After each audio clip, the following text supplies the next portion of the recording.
मुद्रा के रूप हैं ये गर्म मुद्रा और दुर्लभ मुद्रा, hot currency and hard currency. तो हॉट करेंसी से मतलब क्या है? वो मुद्रा जिसको छू के हाथ जल जाए? नहीं, कुछ और ही है इसका मतलब। यहां पर हॉट करेंसी का मतलब है ऐसी मुद्रा जो तुरंत स्थान परिवर्तित कर देती है लाभ के उद्देश्य से। इसमें हम किसको रख सकते हैं? इसमें हम रख सकते हैं ऐसे निवेश, चाहे वे घरेलू हो या विदेशी हो, ऐसे निवेश जो कि शेयर मार्केट में किए जाते हैं और घाटा या हानि होने की स्थिति में तुरंत स्थान बदल देते हैं। जैसे लगता है कि इस कंपनी में घाटा हो रहा है, तुरंत उसके शेयर बेच करके दूसरी कंपनी के शेयर खरीद लिए। इस देश में निवेश करने पर घाटा हो रहा है, उस देश से अपना पैसा निकाल लिया।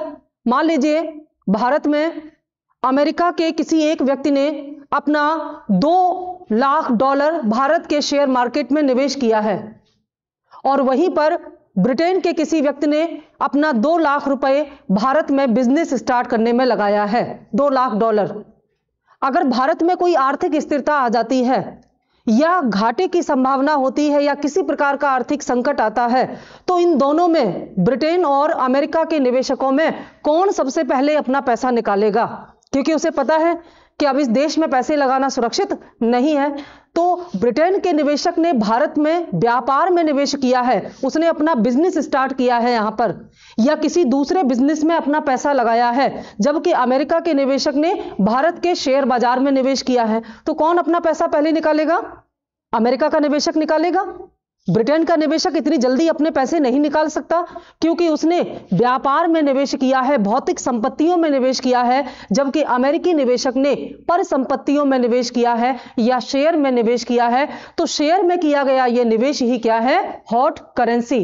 क्योंकि यह दिन में कई बार निकाला और डिपॉजिट किया जा सकता है। जैसे अगर भारत में निवेश करना सुरक्षित नहीं है तो भारत से निकाला, चाइना के शेयर मार्केट में इन्वेस्ट कर दिया, लेकिन शाम तक देखा कि भारत के मार्केट में फिर से तेजी आ रही है, फिर से चाइना से पैसे निकाल करके भारत के शेयर मार्केट में निवेश कर दिया। तो दुनिया भर में यह पैसा बड़ी तेजी से पलायन करता है, मूव करता है, यानी कि लाभ के उद्देश्य से तुरंत ही या शीघ्र पलायन करने की क्षमता जिस धन में होती है उसे हम कहते हैं हॉट करेंसी या हॉट मनी। ठीक है। इसके अलावा ये जो दुर्लभ मुद्रा है, इस दुर्लभ मुद्रा का संबंध होता है डिमांड एंड सप्लाई से। चाहे वो मुद्रा हो या वस्तु हो, अगर बाजार में इसकी डिमांड ज्यादा होगी और उसका स्टॉक या सप्लाई कम होगी तो उसकी प्राइस बढ़ जाएंगी, उसकी कीमतें बढ़ जाएंगी। उदाहरण के लिए हम देख सकते हैं अमेरिकी मुद्रा डॉलर। आज अंतरराष्ट्रीय बाजार में डॉलर की डिमांड बहुत ज्यादा है क्योंकि अंतरराष्ट्रीय लेन देन में डॉलर एक मानक मुद्रा की तरह काम करता है। तो अंतरराष्ट्रीय स्तर पर डॉलर की डिमांड हमेशा अधिक रहती है, जबकि डिमांड के अकॉर्डिंग इसकी सप्लाई या इसकी पूर्ति हमेशा कम रहती है। इसीलिए क्या रहता है? डॉलर महंगा होता है। आज के संदर्भ में अगर हम देखें तो डॉलर का मूल्य 80 रुपए से ऊपर चल रहा है। तो $1 में 80 रुपए आते हैं आज के समय में। इसका मतलब है कि डॉलर की जो कीमतें हैं, भारत के भारत के 80 रुपए के बराबर अमेरिका का $1 है। तो भारतीय मुद्रा का मूल्य अमेरिकी मुद्रा के मूल्य से कम इसलिए है क्योंकि भारतीय मुद्रा की अंतरराष्ट्रीय डिमांड अमेरिकी मुद्रा की डिमांड से कम है। तो अमेरिकी मुद्रा क्या हो गई? हार्ड करेंसी, दुर्लभ मुद्रा। मुश्किल से प्राप्त होगी। मुश्किल से क्यों? ज्यादा कीमत पे करनी पड़ेगी। तो ऐसी मुद्राएं जिनकी अंतरराष्ट्रीय डिमांड ज्यादा होती है और वो महंगी होती हैं, उन्हें हम दुर्लभ मुद्राएं कहते हैं। क्लियर हो गया? यहां पर जल्दी से नोट कर लीजिए इसको। गर्म मुद्रा पहले, हॉट करेंसी नोट कीजिए। लिखिए इसके अंतर्गत वह मुद्रा जिसमें शीघ्र पलायन की प्रवृत्ति होती है, वह मुद्रा जिसमें शीघ्र पलायन मतलब माइग्रेट, स्थान परिवर्तित कर देना, शीघ्र पलायन की प्रवृत्ति होती है, उसे गर्म मुद्रा कहते हैं। शीघ्र पलायन की प्रवृत्ति होती है उसे गर्म मुद्रा कहते हैं, उसे गर्म मुद्रा कहते हैं। जैसे जैसे प्रतिभूति बाजार ऑब्लिक शेयर बाजार, प्रतिभूति बाजार ऑब्लिक शेयर बाजार में किया गया घरेलू एवं विदेशी निवेश, किया गया घरेलू एवं विदेशी निवेश, घरेलू एवं विदेशी निवेश। नेक्स्ट लिखिए दुर्लभ मुद्रा हार्ड करेंसी, दुर्लभ मुद्रा या हार्ड करेंसी,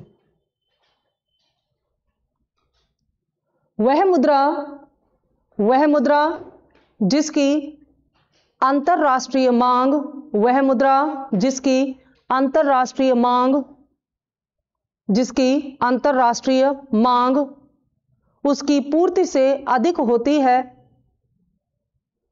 उसकी पूर्ति से अधिक होती है,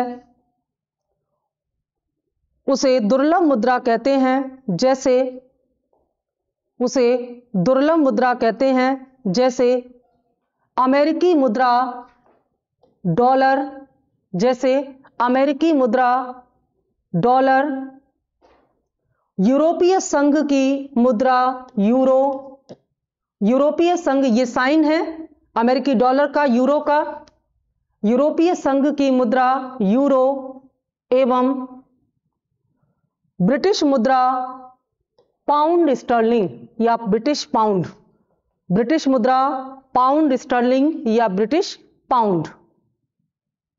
ठीक है, विश्व में कुल 5 मुद्राओं के अपने पहचान चिन्ह हैं, 3 ये हैं आपके सामने, चौथी मुद्रा है जापान की येन और 5वीं मुद्रा है भारत की मुद्रा रुपया। दुनिया में ये 5 मुद्राएं हैं जिनके अपने पहचान चिन्ह हैं, समझ गए।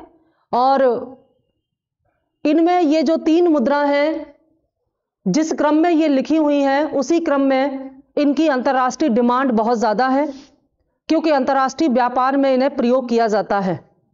ठीक है, हालांकि चाइनीज मुद्रा का भी अंतर्राष्ट्रीय महत्व बढ़ रहा है, जब विदेश व्यापार पढ़ाएंगे तो विस्तृत चर्चा करेंगे इस टॉपिक पर हम। ठीक है, तो हॉट करेंसी और हार्ड करेंसी का मतलब समझ में आ गया, दोनों में डिफरेंस समझ में आ गया। चलिए, हमारा जो चैप्टर है ये, उस चैप्टर का नाम है मुद्रास्फीति। आज ये पूरा हो जाएगा। मुद्रास्फीति में हमने पूरा फोकस मुद्रास्फीति पर किया, और मुद्रास्फीति का मतलब मुद्रा का प्रसार बढ़ जाना, परिणाम स्वरूप वस्तुओं की कीमतें बढ़ जाना। आज हम बात करेंगे कि मुद्रास्फीति से संबंधित कुछ और अवधारणाएं हैं, वो क्या हैं, यानी कि जब मुद्रास्फीति घटती है, बढ़ती है या जीरो हो जाती है, उसे हम क्या कहते हैं। तो यहां पर हम एक चक्र बनाएंगे, साइकिल, जिसे हम अर्थव्यवस्था का चक्र या मुद्रास्फीति का चक्र भी कह सकते हैं। ठीक है, यहां पर हम इसे मुद्रास्फीति का चक्र, और उसके आधार पर हम समझेंगे कि कैसे जब कीमतों में परिवर्तन होता है तो अर्थव्यवस्था में एक चक्र घूमता है, और वहां पर किस परिस्थिति को या स्थिति को क्या कहा जाता है और उसका क्या मतलब होता है। ठीक है, तो सबसे बॉटम पर होती है मुद्रास्फीति या स्फीति, चाहे इसको मुद्रास्फीति कहें या स्फीति, एक ही मतलब है। सबसे टॉप पर होती है मुद्रास्फीति और सबसे बॉटम पर होती है मंदी। ठीक है, बॉटम पर क्या होता है, मंदी होता है, और मुद्रास्फीति के राइट साइड क्यों, ये भी आपको बताएंगे, और मुद्रास्फीति के लेफ्ट साइड अलग अलग चीजें होती हैं। जब अर्थव्यवस्था यहां से यहां तक जाती है या अर्थव्यवस्था इधर से इधर आती है। ठीक है, ये साइकिल इस तरह से चल रहा है, और यहीं पर एक मिडिल पॉइंट होता है, इसकी हम बात करेंगे। मुद्रास्फीति आप सबने समझ लिया क्या हो रहा था इसमें मुद्रा का प्रसार बहुत तेजी से बढ़ रहा था और महंगाई बहुत तेजी से बढ़ रही थी। अब इस महंगाई को रोकने के लिए क्या किया गया, 2 प्रयास हम पढ़ चुके हैं, मौद्रिक उपाय और राजकोषीय उपाय। जो लोग कल नहीं आए थे उनके मौद्रिक उपाय छूट गए, कितने ज्यादा इंपॉर्टेंट थे। अभी बैंक में फिर एक बार रिपीट होंगे, फिर हम तुलना करेंगे इनकी। ठीक है, तो जब सरकार और आरबीआई द्वारा इस मुद्रास्फीति को रोकने का प्रयास किया जाएगा तो उसका प्रभाव तो पड़ेगा ना। अभी कीमतें बहुत ज्यादा हैं, लेकिन इन नीतियों के प्रयोग से कीमतों में थोड़ी गिरावट आएगी, है ना। तो गिरावट को हम क्या बोलते हैं, अब डिस, और स्फीति तो इसको क्या बोलेंगे? डिसइन्फ्लेशन या अवस्फीति। तो मुद्रास्फीति को रोकने के बाद जो अर्थव्यवस्था में एक नया माहौल बनता है उसको हम बोलते हैं अवस्फीति। ठीक है, क्या बोलते हैं? अवस्फीति या डिसइन्फ्लेशन। ठीक है, डिसइन्फ्लेशन। इस डिसइन्फ्लेशन में क्या होता है? ये बुरा है या अच्छा है? अगर हम इससे तुलना करेंगे तो ये अच्छी स्थिति है, क्योंकि कीमतें बहुत ज्यादा बढ़ गई थी। मान लो मुद्रास्फीति यहां पर 20% हो गई थी, बहुत ज्यादा थी। तो इस मुद्रास्फीति को रोकने के लिए क्या किया गया? सरकार ने और आरबीआई ने प्रयास किया राजकोषीय और मौद्रिक उपायों के द्वारा। तो ये जो कीमतों में तेजी थी, धीरे धीरे क्या होने लगा? यहां धीरे धीरे कीमतों में गिरावट हो रही है। ध्यान देना, धीरे धीरे गिरावट हो रही है। तो कीमतों में गिरावट होने के इस क्रम को हम क्या कहेंगे? स्फीति में गिरावट। मंदी नहीं कहेंगे इसको, याद रखना, इसको हम मंदी नहीं कहेंगे। इसको हम कहेंगे कि जो स्फीति थी वो क्या हो रहा है? धीरे धीरे कम हो रही है। और इसके लिए शब्द बनाया गया है डिसइन्फ्लेशन या अवस्फीति। यह अर्थव्यवस्था को सुकून देने वाली चीज होगी, अर्थव्यवस्था को राहत देगी ये, क्योंकि अर्थव्यवस्था इससे परेशान हो चुकी थी। तो ये स्थिति अर्थव्यवस्था को राहत देगी। लेकिन ये जो उपाय किए गए हैं कीमतों को रोकने के, इन उपायों से क्या हुआ है? इन उपायों से, ये उपाय में क्या था? अगर हम राजकोषीय और इन दोनों को जोड़ दें, मौद्रिक उपायों को, तो इस मुद्रास्फीति को रोकने के लिए क्या किया गया था? मुद्रा की चाल कम की गई थी ना। मुद्रा का जो प्रसार था, जो फ्लो था, उसे धीमा किया गया था। अब मुद्रा का प्रसार धीमा हुआ तो उससे मुद्रास्फीति में थोड़ी गिरावट आई। लेकिन अगर निरंतर मुद्रा का प्रसार धीमा होता रहेगा तो निरंतर इन्फ्लेशन कम हो जाएगी, और ये इतनी कम हो जाएगी कि जो लक्ष्य है उससे भी कम चली जाएगी। तब हम इसको क्या कहेंगे? मंदी कहेंगे। समझ गए? अब हम इसको कैसे कह सकते हैं कि मुद्रास्फीति वह स्थिति होती है जिसमें कीमतें निरंतर और तेजी से बढ़ती हैं। ऐसी स्थिति में मुद्रा का प्रसार बहुत ज्यादा हो जाता है और अर्थव्यवस्था संकट में जाने लगती है। इसको नियंत्रित करने के लिए जब केंद्रीय बैंक और सरकार द्वारा प्रयास किए जाते हैं तो परिणाम स्वरूप स्फीति में धीमे धीमे गिरावट आती है, जिसे अवस्फीति कहते हैं। लेकिन जब यह गिरावट निरंतर और लंबे समय तक होती रहती है तो अर्थव्यवस्था में पुनः नया संकट उत्पन्न हो जाता है, जिसे हम मंदी कहते हैं। मंदी में क्या हो रहा है? ठीक इसके उल्टा हो रहा है। मंदी में मुद्रा का प्रसार या मुद्रा की चाल इतनी कम हो जाती है, इसी को हम मुद्रा संकुचन भी कहते हैं। इसी को हम मुद्रा संकुचन भी, यहां मुद्रा का प्रसार बहुत ज्यादा था, यहां मुद्रा का प्रसार बहुत धीमा हो गया है, संकुचित हो गई है मुद्रा।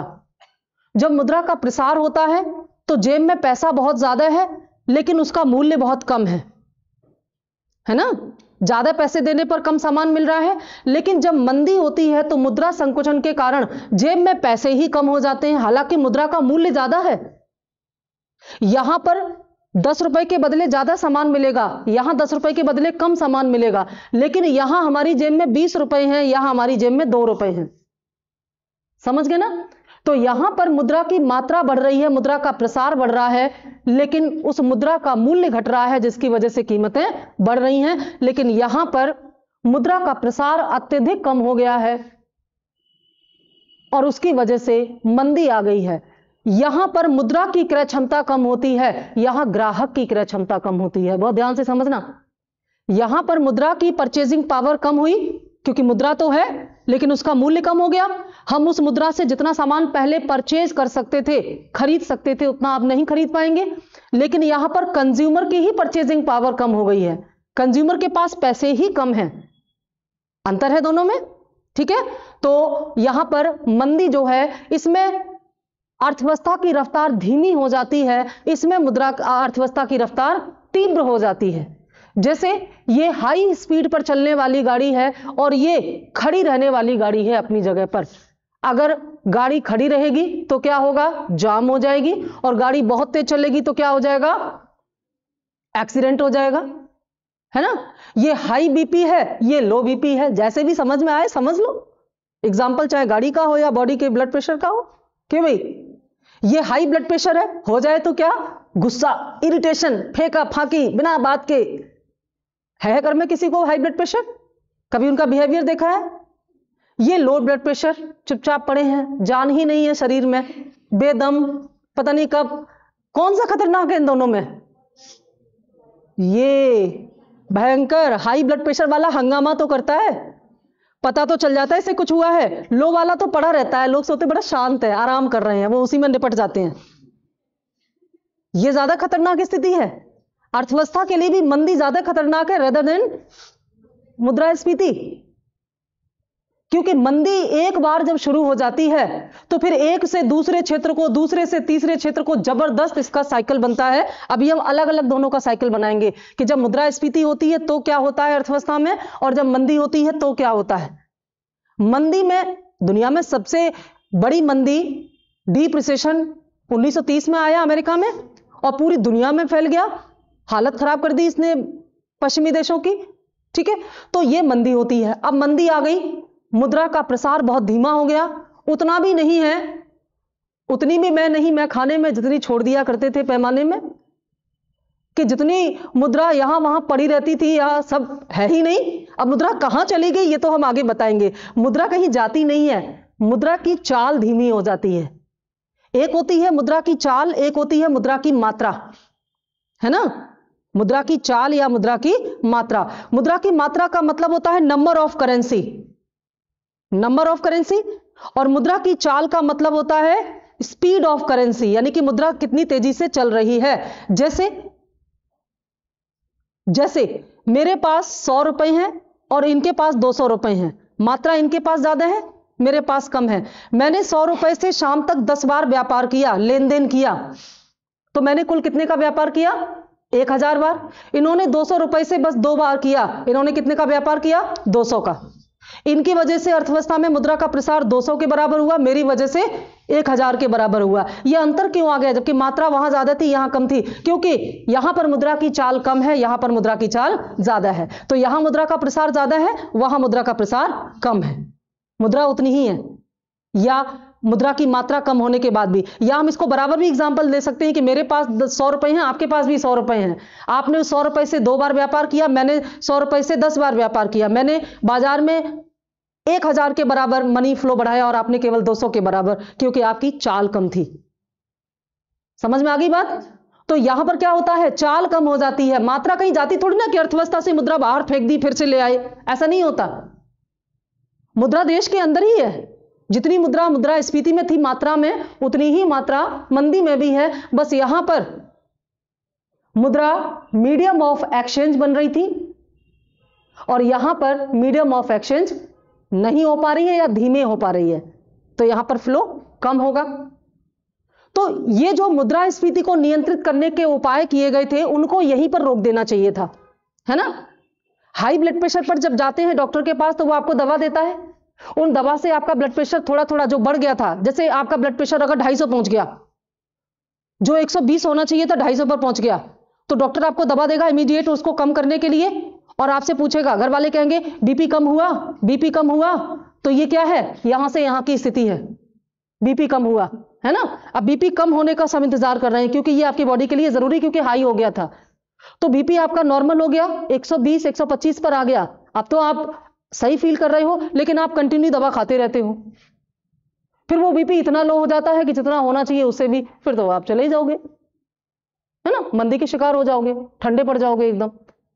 तो ऐसे में क्या करना चाहिए, जब हमारा ये नॉर्मल हो, डॉक्टर फिर से बुलाता है ना, फिर से दवाइयां हमारी चेंज करता है ना। तो वैसे ही ये दवाइयां हैं, राजकोषीय उपाय, मौद्रिक उपाय क्या है, ये हमारी अर्थव्यवस्था की दवाइयां हैं। इन दवाइयों में समय समय पर अर्थव्यवस्था के अनुकूल परिवर्तन या संशोधन होना चाहिए, लेकिन अगर ये नहीं होता तो लंबे समय में इनका दुष्प्रभाव भी अर्थव्यवस्था पर दिखाई देने लगता है। और मंदी होगी तो इसका भी उपाय किया जाएगा, फिर जाओ डॉक्टर के पास, फिर डॉक्टर क्या करेगा, बीपी बढ़ाने की दवा देगा। अगर अर्थव्यवस्था यहां आ गई तो मनी फ्लो बढ़ाने का प्रयास किया जाएगा। अब आरबीआई और सरकार अपनी मौद्रिक और राजकोषीय उपायों के द्वारा फिर से मुद्रा के प्रसार को बढ़ाएंगी, क्योंकि मुद्रा का प्रसार धीमा हो गया था।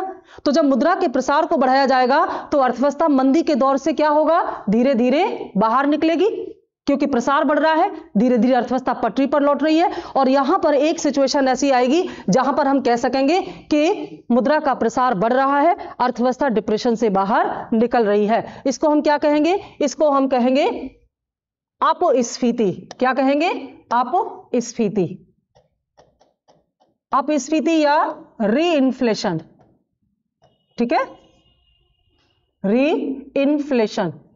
अब इसको हम कैसे समझ सकते हैं कि अपस्फीति का मतलब है कि जो स्फीति खत्म हो गई थी, बिल्कुल स्पीड खत्म हो गई थी, वो धीरे धीरे अप हो रही है, बढ़ रही है।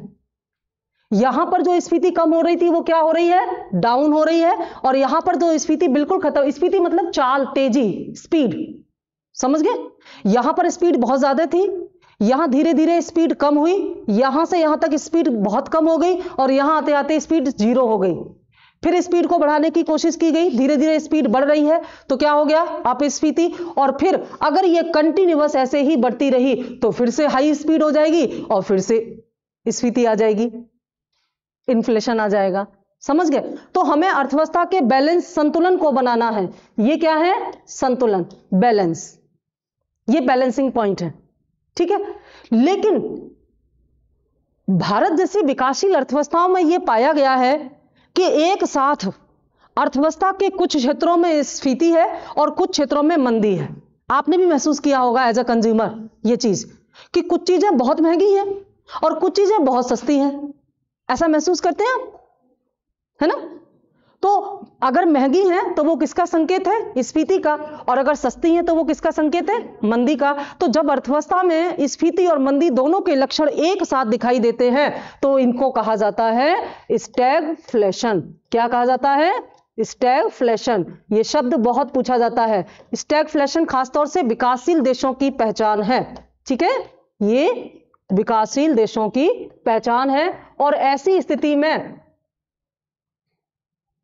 स्थिति में राजकोषीय और मौद्रिक उपाय भली प्रकार से कार्य नहीं करते।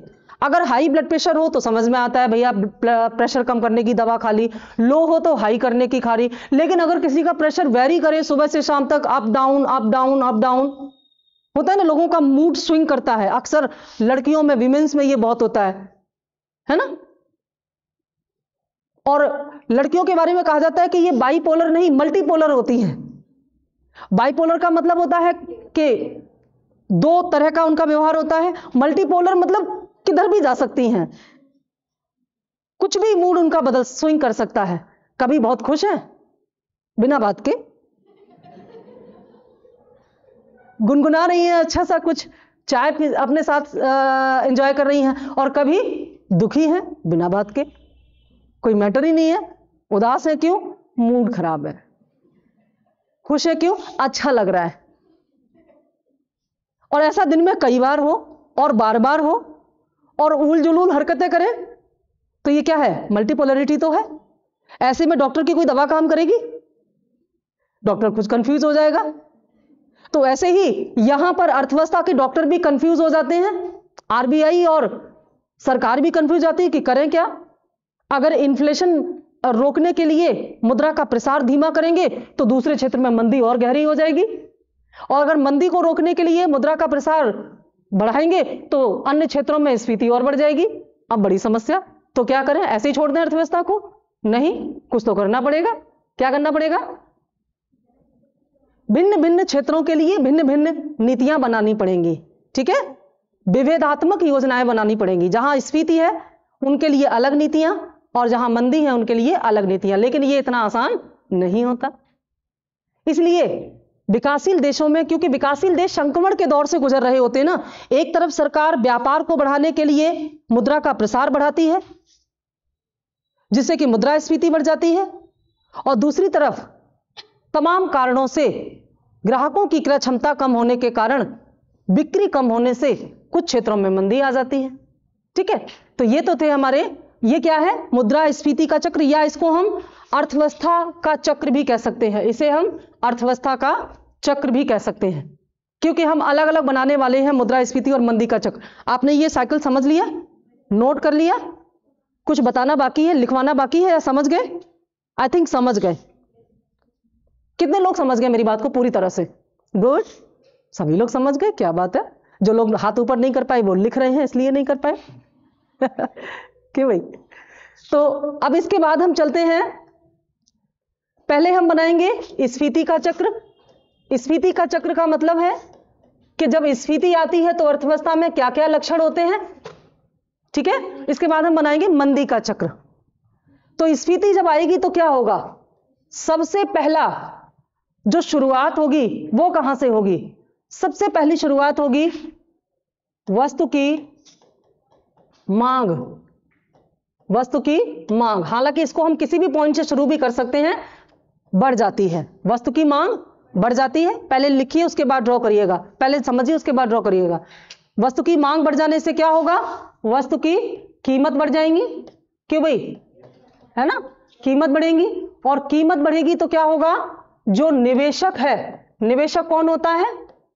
निवेशक कोई हम उत्पादक भी कह सकते हैं, है ना, इसी को हम और क्या कह सकते हैं? विक्रेता भी कह सकते हैं, ठीक है, इसी को हम व्यापारी भी कह सकते हैं, है ना, जो सामान बना रहा है, बेच रहा है या उसमें इन्वेस्ट कर रहा है। तो अब कीमत बढ़ने से इनको क्या होगा? इनके लाभ में वृद्धि होगी, है ना, इनके लाभ में वृद्धि होगी, क्योंकि इनको अब ज्यादा पैसे मिल रहे हैं। और जब इनके लाभ में वृद्धि होगी तो ये क्या करेंगे? क्या करेंगे?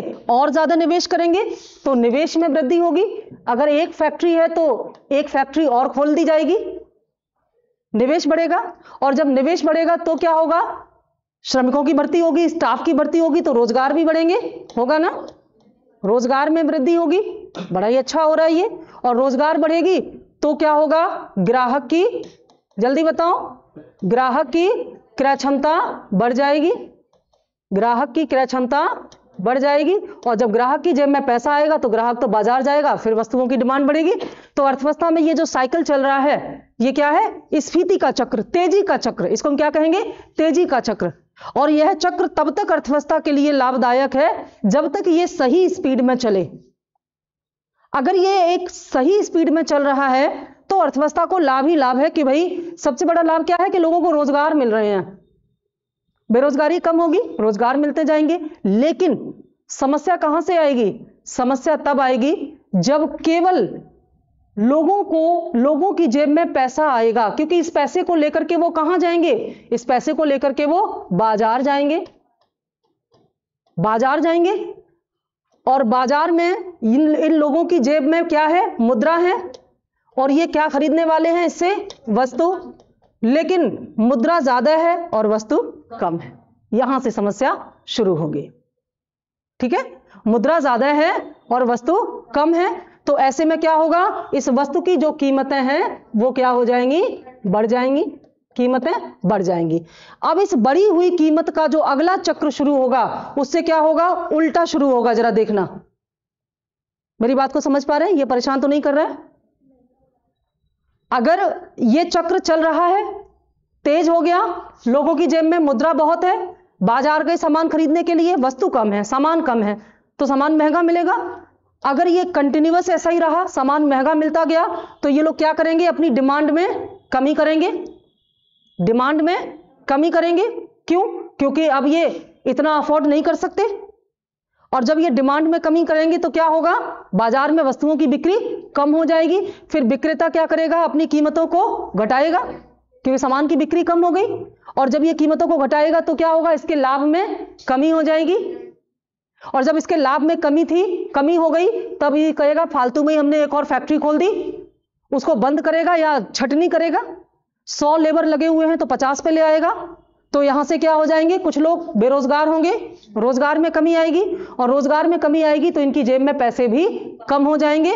और जब पैसे कम हो जाएंगे तो मुद्रा की कमी हो जाएगी। फिर एक ऐसा बाजार होगा जहां सामान तो ज्यादा होगा लेकिन जेब में पैसे कम होंगे। अब इसी में जब माइनस लग गया तो मंदी का चक्र बन गया।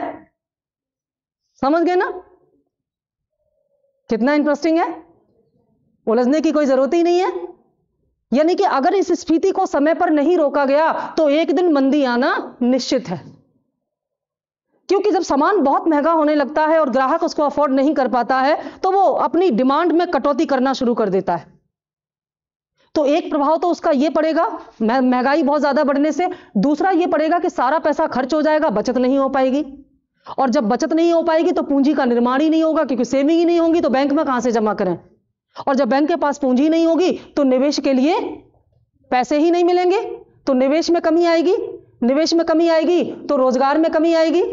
रोजगार में कमी आएगी तो ग्राहक की क्रय क्षमता में कमी आएगी, और ग्राहक की क्रय क्षमता में कमी आएगी तो फिर से मांग में कमी आएगी, फिर कीमत में कमी आएगी, फिर एक चक्र शुरू हो गया, है ना।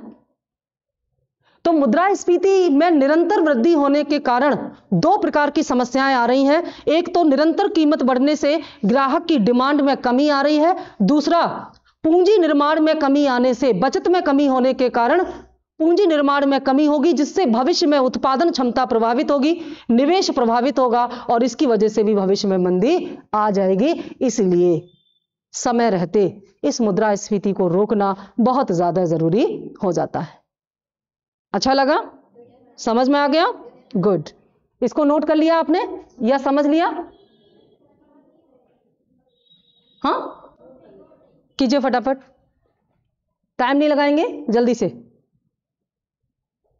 यहां पर जो पहले वाला हेडिंग दिया है ना, मुद्रास्फीति का चक्र, वहां पर नोट कर लीजिए अर्थव्यवस्था का चक्र, क्योंकि ये फिर स्फीति का चक्र ना, आप कंफ्यूज हो जाएंगे, सेम हेडिंग बार बार। फोटो मत खींचिए, ड्रॉ कीजिए उसको, वो फोटो में ही पड़ा रहेगा। मेहनती बनिए, शॉर्टकट नहीं।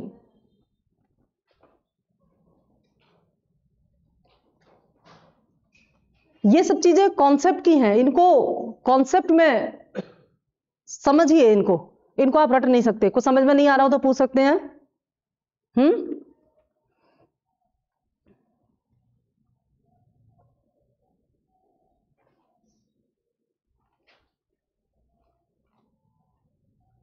अच्छा, यहां पर जो एक टर्म आता है टोबिन इफेक्ट, टोबिन एक अर्थशास्त्री थे और उन्होंने मुद्रास्फीति के पॉजिटिव इफेक्ट के बारे में, पॉजिटिव सकारात्मक प्रभाव के बारे में बताया है, जिसे पॉजिटिव इफेक्ट कहते हैं।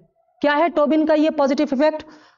टोबिन कहते हैं कि मुद्रास्फीति में मुद्रा की चाल बढ़ जाने के कारण ग्राहक के पास ज्यादा पैसा होता है, तो ग्राहक इस पैसे को बचाता है, इससे बचत बढ़ती है, नया निवेश होता है और लोगों को रोजगार मिलते हैं, और यह मुद्रास्फीति के कारण हुआ है, तो इसे टोबिन इफेक्ट कहा जाएगा। लेकिन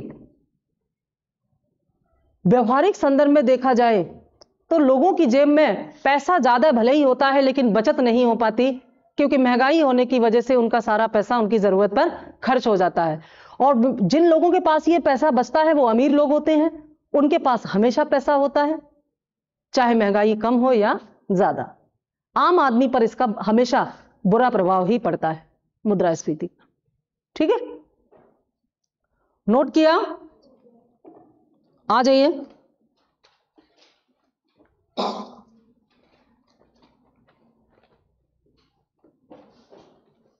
लिखिए,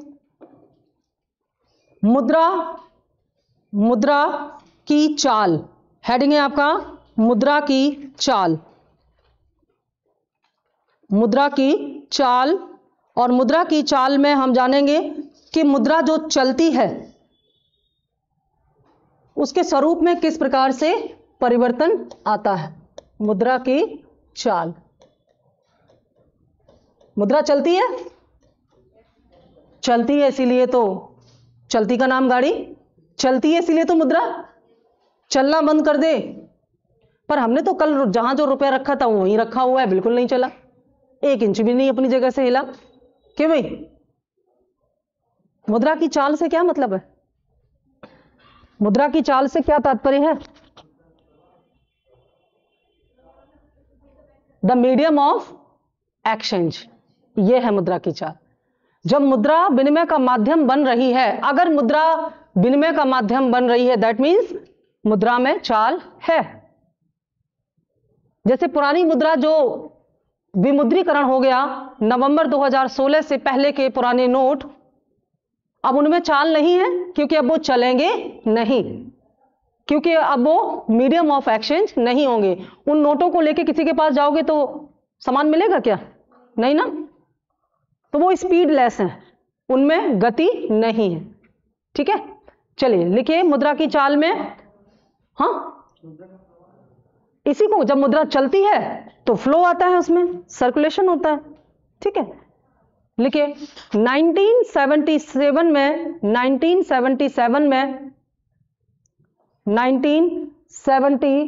में आरबीआई द्वारा गठित आरबीआई द्वारा गठित द्वितीय कार्यदल, आरबीआई द्वारा गठित द्वितीय कार्यदल ने, आरबीआई द्वारा गठित द्वितीय कार्यदल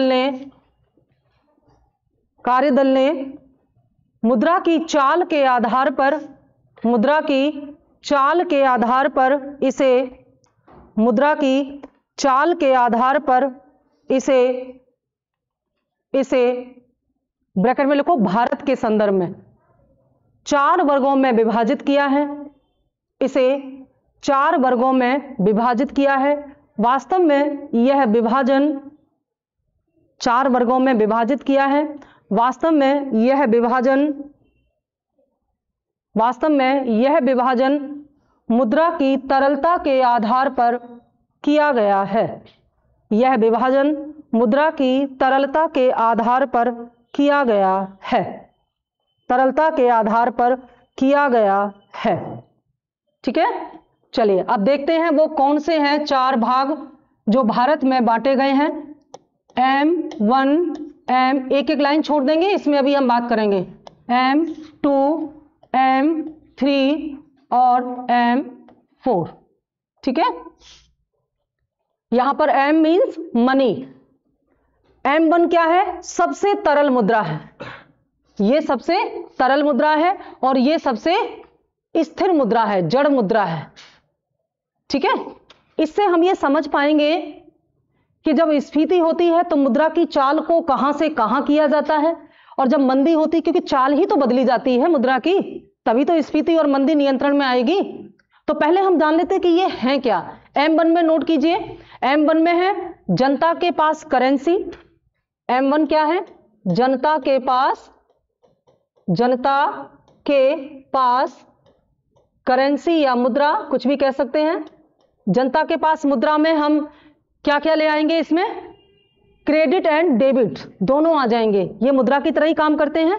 तो नगद भी आ जाएगा इसमें, क्रेडिट और डेबिट कार्ड भी आ जाएंगे, प्लस बैंकों की मांग जमाएं। बैंकों की मांग जमाएं क्या होती हैं, बताएगा कोई? बैंकों में हम और आप जो धन जमा करते हैं, हम और आप बैंक में जो मनी डिपॉजिट करते हैं वो 2 रूप में होते हैं, एक मांग जमाएं और एक सावधि जमाएं, demand deposits and time deposits, है ना। जैसे जो 4 प्रकार के अकाउंट मैंने आपको बताए, करेंट अकाउंट, सेविंग अकाउंट। तो करेंट और सेविंग ये दोनों क्या है? डिमांड डिपॉजिट, क्योंकि इनकी डिमांड ग्राहक कभी भी कर सकता है। चालू खाता और बचत खाते में जमा धन बैंकों में ग्राहक की मांग जमाएं हैं, क्योंकि इनकी मांग या डिमांड ग्राहक कभी भी कर सकता है, इसलिए बैंक इस पैसे को तरल रूप में ही रखते हैं, क्योंकि डिमांड कभी भी की जा सकती है बाय कंज्यूमर। लेकिन जो दूसरे 2 अकाउंट हैं जिन्हें हम आरडी और एफडी कहते हैं, आवर्ती खाता या आवर्ती जमाएं और सावधि जमाएं या टाइम डिपॉजिट, ये क्या है? हमारी एक निश्चित अवधि के लिए की गई जमाएं हैं, इसलिए इनको हम टाइम डिपॉजिट्स में रखते हैं। क्योंकि आरडी और एफडी में जमा धन को ग्राहक अचानक कभी भी, ऐसे नहीं कि दिन में 3 बार निकाले 3 बार जमा करे, वो एक निश्चित सिचुएशन में ही आरडी और एफडी मैच्योर होने से पहले निकालेगा। तो बैंक ये बिलीव करती हैं, बैंक ये श्योर रहती हैं कि इस पैसे को बैंक कहीं इन्वेस्ट कर सकती हैं, लेकिन डिमांड डिपॉजिट को बैंक को कैश में ही रखना पड़ता है। ठीक है, समझ गए ना। क्योंकि डिमांड डिपॉजिट कैश में होती हैं, ग्राहक कभी भी इनका इस्तेमाल कर सकता है, इसलिए ये भी M1 में आएंगी। और इसके अलावा आ जाएगा प्लस आरबीआई की अन्य जमाएं। आरबीआई के पास इनके अलावा अन्य जमाएं का मतलब क्या है? आरबीआई की अन्य जमाओं का मतलब है कि जो आरबीआई के पास फंड है ना, आरबीआई के पास जो फंड है वो भी इसी में आ जाएगा, क्योंकि उसे भी आरबीआई जब चाहे तब तरल मुद्रा में बदल सकती है। ध्यान रहे, जनता के पास केवल जो मुद्रा है वही है, इसमें गोल्ड और ये सब नहीं है, केवल मुद्रा है। ये सबसे तरल मुद्रा है भारत के संदर्भ में। ठीक है, अब आते हैं हम M2 पर। M2 में क्या आ जाएंगे? M2 में आ जाएंगे M1 प्लस डाकघरों की बचत जमाएं। डाकघरों में भी दो तरह की जमाएं होती हैं पोस्ट ऑफिस में। कौन कौन सी? एक होती हैं बचत जमाएं इसमें भी, और एक होती हैं सावधि जमाएं या टाइम डिपॉजिट। यानी कि जैसे बैंक में हम दो प्रकार से पैसे रखते हैं, एक वो जिसे हम जब चाहे निकालें और दूसरा वो जिसे हम एक टाइम पर निकालते हैं, वैसे ही पोस्ट ऑफिस में भी होता है। तो लेकिन पोस्ट ऑफिस की बचत जमाएं बैंकों की मांग जमाओं से कम तरल होती हैं। जैसे आपका पैसा अगर बैंक के सेविंग अकाउंट में है तो आप उसको तुरंत निकाल सकते हैं या खर्च कर सकते हैं, इस्तेमाल कर सकते हैं। लेकिन अगर पोस्ट ऑफिस में आपका पैसा है बचत जमाओं में, उसे आप उतनी जल्दी खर्च नहीं कर सकते निकाल के जितना कि बैंक की कर सकते हैं। इसीलिए डाकघरों की बचत जमाओं को हमने M2 में शामिल किया है, क्योंकि ये M1 के बराबर तरल नहीं है। ऊपर से यहां आए तो मुद्रा कम तरल हो रही है ना, तरलता कम हो रही है ना। अब चलते हैं M3 की ओर। M3 में क्या है? M1 प्लस बैंकों की साअवधि जमाएं। M1 प्लस बैंकों की साअवधि जमाएं, समझ गए होंगे। यानी कि इसमें M1 में जब बैंकों की साअवधि जमाओं को भी मिला देंगे, टाइम डिपॉजिट्स को भी मिला देंगे, तो ये क्या बन जाएगी? M3 बन जाएगी, जो कि M1 से कम तरल है। और भारत में मुद्रा का सबसे व्यापक रूप M3 है। यह प्रश्न पूछा जा चुका है। भारत में मुद्रा का सबसे व्यापक रूप M3 है। इसका मतलब है कि भारत में जो मुद्रा है वो सबसे ज्यादा इसी रूप में है। भारत में जो मुद्रा का रूप है वो M3 के फॉर्म में ही है, समझ गए। इसका मतलब है कि पोस्ट ऑफिस में भारत के लोग कम डिपॉजिट करते हैं, यही तो मतलब है। क्योंकि M3 में डाकखारों की बचत जमाएं नहीं है, क्योंकि अगर ऐसा होता तो M2 प्लस होता ना, M1 प्लस है, इट मींस इसमें डाकघरों की बचत जमाएं नहीं है। और भारत में मुद्रा का सबसे व्यापक रूप M3 है। इसका मतलब यही तो है कि भारत के लोग सबसे ज्यादा रुपए इस रूप में रखते हैं, या भारत में मुद्रा इस रूप में है। ठीक है, अब आता है हमारा M4। M4 क्या है? M3 प्लस डाकघरों की समस्त जमाएं। M3 प्लस डाकघरों की समस्त जमाएं। इसका मतलब क्या हुआ? ये जो ऊपर की तीनों हैं, इन तीनों को मिला दिया है यहां पर, और डाकघरों की जमाएं भी मिला दी हैं। समस्त जमाएं, इस समस्त जमाओं में डाकघरों की बचत जमाएं भी आ गई और डाकघरों की सावधि जमाएं भी इसमें शामिल कर ली गई हैं। तो कुल मिलाकर के मुद्रा का जो ये रूप है, ये क्या है? सबसे ज्यादा स्थिर है, और ये जो है सबसे ज्यादा तरल है। अब देखिए, इसको लिखना नहीं है, बस समझिए, मतलब इसको तो लिखना है जो आगे हम समझा रहे हैं। जैसे जैसे मुद्रा M1 से M4 की ओर जाएगी, मुद्रा की तरलता में कमी होती जाएगी, और जैसे जैसे मुद्रा M4 से M1 की ओर जाएगी, मुद्रा की तरलता बढ़ती जाएगी। जब मुद्रा M4 से M1 की ओर जाती है तो मुद्रा स्फीति आ जाती है, और जैसे जैसे मुद्रा M1 से M4 की ओर जाती है वैसे वैसे मंदी का संकट उत्पन्न होने लगता है। अगर मुद्रा का ज्यादा भाग इस रूप में होगा तो स्फीति आएगी, और मुद्रा का अधिक भाग अगर M4 में होगा तो मंदी आएगी।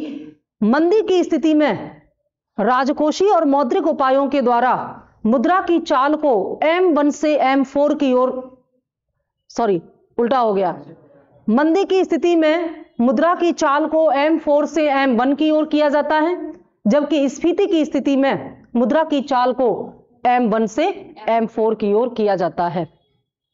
ये जो टोबिन इफेक्ट था, एक बार और समझिए। टोबिन इफेक्ट, टोबिन अर्थशास्त्री हैं, टोबिन ये कहते हैं कि जब स्फीति को रोकने के लिए सरकार द्वारा प्रयास किए जाते हैं, मुद्रा का प्रवाह M1 से M4 की ओर किया जाएगा स्फीति को रोकने के लिए, तो ऐसे में मुद्रा पूंजी के रूप में परिवर्तित होती है। तरल मुद्रा स्थिर मुद्रा में परिवर्तित होती, जिससे बचत को प्रोत्साहन मिलता है। ये वो मुद्रा है जो जिनमें बचत की जा रही है, ये वो मुद्रा है जो खर्च की जा रही है। तो स्फीति को रोकने के लिए आरबीआई और सरकार ने क्या किया है, मुद्रा का स्वरूप बदला है ना। स्वरूप बदलते बदलते वो कहां जा रहे हैं, M4 की ओर। तो ये तरल मुद्रा किस में बदल रही है, स्थिर मुद्रा में। तरल मतलब वह मुद्रा जिसे आप खर्च करने जा रहे थे, स्थिर मतलब वह मुद्रा जिसे आपने बचाया। तो मुद्रा जब बचाई तो पूंजी निर्माण हुआ, और पूंजी निर्माण होगा तो क्या, निवेश को प्रोत्साहन मिलेगा, और इससे अर्थव्यवस्था में रोजगार के अवसर निकलेंगे, जो कि पॉजिटिव है। इसी को कहा गया टोबिन इफेक्ट। क्लियर, समझ में आ गया सबको। तो